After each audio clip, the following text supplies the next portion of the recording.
ማካፍላችሁ ዛሬ መሳፍንት ምዕራፍ 11 ከቁጥር 12 ጀምሮ በጌታ በኢየሱስ ክርስቶስ ስም አነባለሁ።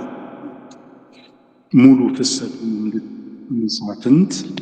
መሳፍንት ምዕራፍ 11 ከ12 ጀምሮ ላንብብላችሁ። ሐሳቡ ጋር ፍሰቱ በደንብ እንዲረዳችሁ ከላይ ጀምሮ ያለውን ሐሳብ አነብላችሁና በእነዚህ ጥቂት ቁጥሮች ላይ እግዚአብሔር ድምፁን ይልክልናል። ክብር ለኢየሱስ ይሁን። ቃሉ ድምጸት ነው። ሃሌሉያ። ቃሉ ለልባችን መልእክት ነው። ቃሉ እንዲሁ ዝም ብለን አነብንበን ዝም ብለን እንድናቀው የአእምሯችን ምግብ እንዲሆን ሳይሆን ለመንፈሳችን ምግብ ሆኖ ለመንፈሳችን የእግዚአብሔር ሐሳብ ድምጸትን ልኮ የሚመራን ሕይወታችንን ማዕከል የሚነካ አቅጣጫ የሚያሳየን ይሆናል። ክብር ለኢየሱስ ይሁን። እንደዚህ ይላል። ዮፍታሔም ወደ አሞን ልጆች ንጉሥ አገሬን ለመውጋት ወደ እኔ የምትመጣ አንተ ከእኔ ጋር ምን አለ ብሎ መልእክተኞችን ላከ። የአሞንም ልጆች ንጉሥ የዮፍታሔን መልእክተኞች እስራኤል ከግብፅ በወጣ ጊዜ ከአርኖን ጀምሮ እስከ ያቦቅ እስከ ዮርዳኖስ ድረስ ምድሬን ስለወሰደ ነው። አሁንም በሰላም መልሱልኝ ብሎ መለሰላቸው።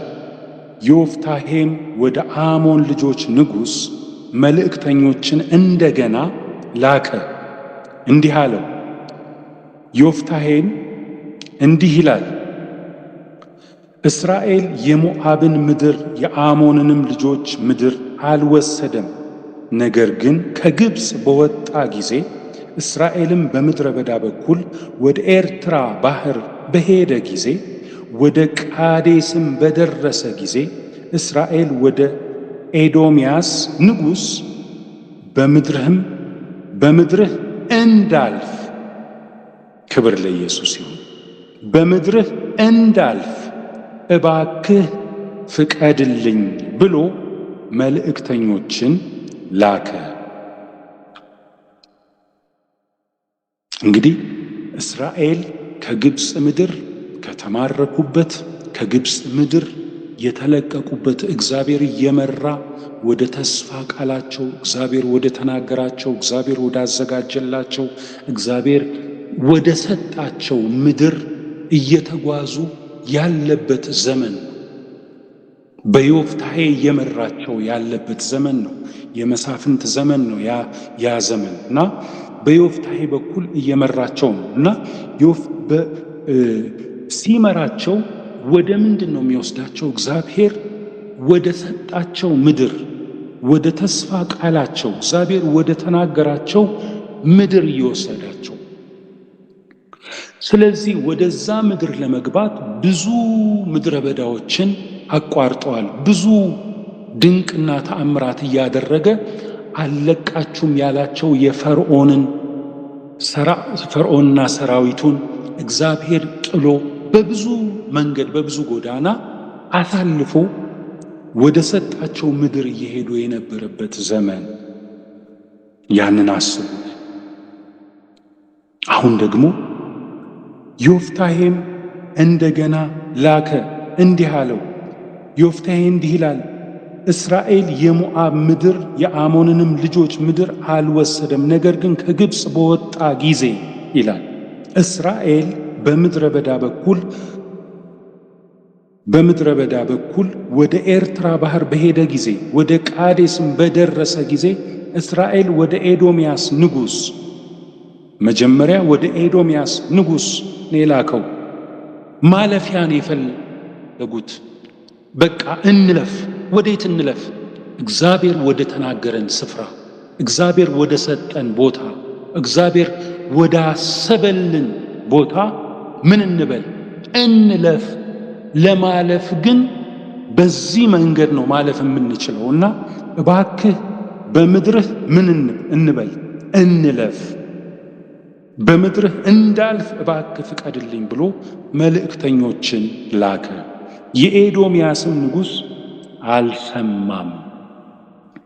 አልሰማም።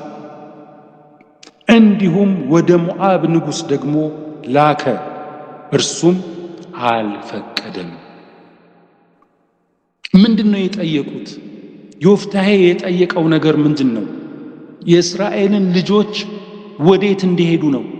የሞዓብን ምድር እንውሰድ አይደለም፣ እንለፍ፣ እንውረሳችሁ አይደለም፣ አሳልፉን መንገድ ነው የፈለግነው። ወዴት ነው የምትሄዱት? እግዚአብሔር ወደ ተናገረን ስፍራ፣ እግዚአብሔር ወዳዘጋጀልን ቦታ ማለፊያ ብቻ ነው የምንፈልገው። እንለፍ፣ ወደ በረከታችን እንለፍ፣ እግዚአብሔር ወደ ተናገረን እንለፍ። አሳልፉን፣ ኖ አታልፉም የሚል መንፈስ ዛሬ ጌታ ይህንን ይሰብረዋል። ክብር ለኢየሱስ ይሁን። አላሳልፍ ያለ፣ አላሻግር ያለ፣ አላስኬድ ያለ ምንም የሚያደርሱበት ጉዳት የለም። ምድራችሁን እንውሰድ አይደለም ያሉት የተናገሩት። የሞዓብንም ምድር ኤዶምያስንም የተናገሩት ነገር አሳልፈን ማለፍ እንፈልጋለን። እምናልፈው ሌላ መንገድ ስለሌለን ነው። በዚህ መንገድ ነው ማለፍ የምንችለውና ካንተ የምንወስደው ምንም ነገር የለም። ግን ምን በለን ባክህ አሳልፍ። የለም የምትከስረው ነገር የለም። ካንተ የምንፈልገው ነገር የለም። ግን የምንፈልገው ምንድን ነው? እንለፍ፣ አሳልፈን። በዚህ ዘመን ስንቶቻችንን ምንም ጉዳት የማናደርስባቸው፣ ምንም ከነሱ የማይወሰድባቸው፣ የማይቀነስባቸው፣ ምንም የሚሆኑት ነገር ሳይኖር ለኛ የተገባው ነገር እጃችን ላይ እንዳይገባ የሰይጣን መጠቀሚያ ሆነው እንዳናልፍ የከለከሉን ስንቶቻችን ናቸው? በብዙ መንገድ የተከለከልነው እንዳናልፍ፣ እንዳንወስድ ለኛ የተገባው ስራ፣ ለኛ የተገባው በረከት፣ ለኛ የተገባው ምድር፣ ለኛ የተገባው ተስፋ፣ ለኛ የተገባው ደሞዝ፣ ለኛ የተገባው ፖዚሽን እንዳናገኝ በመሃል ሆነው የሚገዳደሩ፣ የሚከታተሉ፣ በራችንን የዘጉ፣ መንገዳችንን የዘጉ፣ እንዳንደርስ እንቅፋት የሆኑ በሩቅ መንገድ እንድንሄድ፣ ቅርብ መንገድ እያለ በሩቅ መንገድ እንድንሄድ ዕድሜያችንን አዙሪት እንዲሆን የፈለጉ ስንቶቻችን ናቸው? እግዚአብሔር በቃ ይላል ዛሬ። ክብር ለኢየሱስ። ጌታ ይመጣል። ጌታ ከልካዩን እነሆ ዛሬ ይቆርጠዋል፣ ከልካዩን ይከለክላል። የኛ የሆነ ነገር የከለከለ እኔ ምን እንደሆነ አላውቅም። ክብር ለኢየሱስ።